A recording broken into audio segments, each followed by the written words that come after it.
Neat aspirants. NEET exam 2024 scam ಬಗ್ಗೆ ನಿಮಗೆಲ್ಲ ಗೊತ್ತೇ ಇದೆ. ಈ ನೀಟ್ ಎಕ್ಸಾಮ್ ಸ್ಕ್ಯಾಮ್ ಈಗಲೇ NTA ಬಗೆಹರಿಸೋ ಲಕ್ಷಣಗಳು ಕಾಣ್ತಾ ಇಲ್ಲ. ಇವತ್ತು ಪ್ರೆಸ್ ಮೀಟಿಂಗ್ ಮಾಡಿದ NTA ಅಧಿಕಾರಿಗಳು ಅದರಲ್ಲಿ ಹೇಳಿದ್ದನ್ನೇ ಹೇಳಿ ಈಗ ಒಂದು 2 ಡೇಸ್ ಬ್ಯಾಕ್ ಪ್ರೆಸ್ ನೋಟಿಸ್ನ ರಿಲೀಸ್ ಮಾಡಿದ್ರಲ್ಲ, ಅದೇ ಸೇಮ್ ಕಂಟೆಂಟನ್ನು ಈಗ ಪ್ರೆಸ್ ಮೀಟಿಂಗಲ್ಲಿ ಹೇಳ್ತಾ ಹೋಗ್ತಿದ್ದಾರೆ. ಯಾವುದಕ್ಕೂ ಸ್ಪಷ್ಟವಾದ ಮಾಹಿತಿ ಇಲ್ಲ, ಎಲ್ಲ ರಿವರ್ಸ್ ಅದೇ ಕಂಟೆಂಟು ಮತ್ತೆ ಡಿಸ್ಪ್ಲೇ ಆಗ್ತಾ ಇದೆ. ಯಾವುದೂ ಒಂದು ಕ್ಲಾರಿಟಿ ಇಲ್ಲ ಇವತ್ತಿನ ಪ್ರೆಸ್ ಮೀಟಿಂಗ್.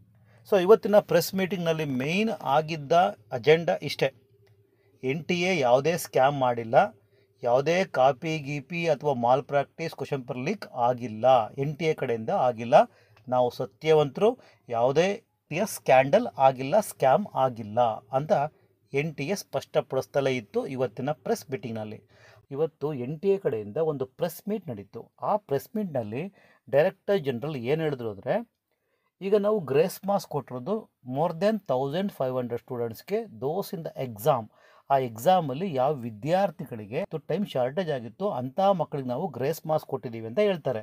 ಆದರೆ ಗ್ರೇಸ್ ಮಾರ್ಕ್ಸನ್ನು ಹೇಗೆ ಕೊಟ್ರಿ ಅನ್ನೋದಕ್ಕೆ ಯಾವ ಐಡಿಯಾ, ಯಾವ ಕ್ರೈಟೀರಿಯಾ ಅಂತ ಹೇಳೋದಕ್ಕೆ ಅವ್ರ ಹತ್ರ ಯಾವುದೇ ಆನ್ಸರ್ ಇಲ್ಲ. ಆ ಗ್ರೇಸ್ ಮಾರ್ಕ್ಸ್ ಕೊಡೋದಕ್ಕೆ ನಾವು ಒಂದು ಎಕ್ಸ್ಪರ್ಟ್ ಕಮಿಟಿ ನೇಮಕ ಮಾಡಿದ್ದು, ಎಕ್ಸ್ಪರ್ಟ್ ಕಮಿಟಿ ಡಿಸೈಡ್ ಮಾಡಿದೆ ಅಂತ ಹೇಳುತ್ತೆ. ಓಕೆ, ಅಲ್ಲಿ ಕ್ರೈಟೀರಿಯಾ ಏನು ಅಂತ ಕೇಳಿದ್ರೆ ಅವ್ರಿಗೆ ಅದ್ರ ಬಗ್ಗೆ ಐಡಿಯಾ ಇಲ್ಲ. NTA ಕಡೆಯಿಂದ ಯಾವ ವಿದ್ಯಾರ್ಥಿಗಳಿಗೆ ಗ್ರೇಸ್ ಮಾರ್ಕ್ಸ್ ಕೊಟ್ಟಿದ್ದೀವಲ್ಲ ಅಂತಹ ವಿದ್ಯಾರ್ಥಿಗಳಿಗೆ ಒಂದು 4 ಪೆನಲ್ ಕಮಿಟಿ ನಾವೀಗ ರಚನೆ ಮಾಡ್ತಾ ಇದ್ದೀವಿ.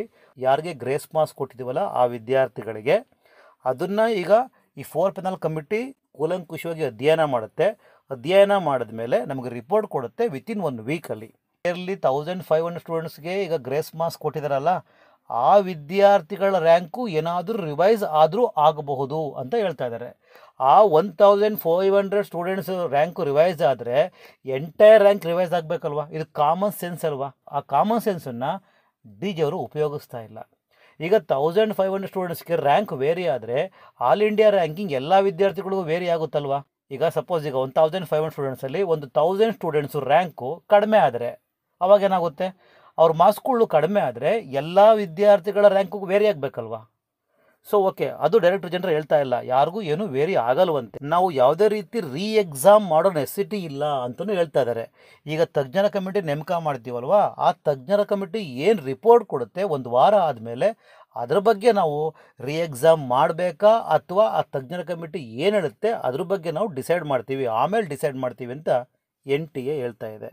ನಿಜವಾಗ್ಲೂ ಸ್ಕ್ಯಾಮ್ ಆಗಿದೆ, ಪಕ್ಕಾ ಆಗಿದೆ. ನಾಟ್ ಓನ್ಲಿ 1500 ಸ್ಟೂಡೆಂಟ್ಸ್ಗೆ ಆಗಿಲ್ಲ, ಆಲ್ಮೋಸ್ಟ್ ನಿಯರ್ಲಿ ಇದು ಹೇಳೋದಕ್ಕಾಗಲ್ಲ ಅಷ್ಟೊಂದು ಸ್ಕ್ಯಾಮ್ ಆಗಿದೆ. NTA ಡೈರೆಕ್ಟರ್ ಜನರಲ್ ಸಿಂಗ್ ಹೇಳ್ತಾರೆ, ಪೇಪರ್ ಯಾವುದೇ ರೀತಿ ಲೀಕ್ ಆಗಿಲ್ಲ, ಯಾವುದೇ ರೀತಿಯ ಮಾಲ್ ಪ್ರಾಕ್ಟೀಸು ಆಗಿಲ್ಲ, ಇಲ್ಲಿ ಯಾವುದೇ ರೀತಿ ಇರ್ರೆಗ್ಯುಲರ್ ಆಕ್ಟಿವಿಟೀಸ್ ನಡೆದಿಲ್ಲ. ಇದಾದ ಮೇಲೆ ಇನ್ನೊಂದು ಬೆಳವಣಿಗೆ ಆಗಿದೆ. ಈಗ ಮಹಾರಾಷ್ಟ್ರ ಗೌರ್ಮೆಂಟ್ ಸ್ಟ್ರಾಂಗ್ ಆಗಿ ಹೇಳ್ತಾ ಇದೆ, ನೀವು ನೀಟ್ ಎಕ್ಸಾಮ್ಸ್ ಮಾಡಿದ್ರಲ್ಲ ಅದನ್ನು ಕ್ಯಾನ್ಸಲ್ ಮಾಡಬೇಕು, because it's A biggest scandal, biggest scam ಆಗಿದೆ ಅಂತ ಹೇಳ್ತಾ ಇದೆ. ಯಾಕೆಂದರೆ ಇದು ವಿದ್ಯಾರ್ಥಿಗಳಿಗೆ ಇಂಜಸ್ಟಿಸ್ ಆಗ್ತಾ ಇದೆ, ನ್ಯಾಯ ಸಿಗ್ತಾ ಇಲ್ಲ, ಇಲ್ಲಿ ಮಾಲ್ ಪ್ರಾಕ್ಟೀಸ್ ಆಗಿದೆ, ಇಲ್ಲಿ ಸ್ಕ್ಯಾಮ್ ಆಗಿದೆ.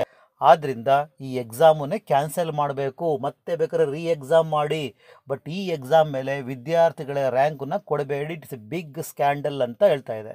ಇದಾದ ಮೇಲೆ ಈಗ ಡೆಲ್ಲಿ ಗೌರ್ಮೆಂಟ್ ಸಹ ಇದಕ್ಕೆ ಸಪೋರ್ಟ್ ಮಾಡ್ತಾ ಇದೆ.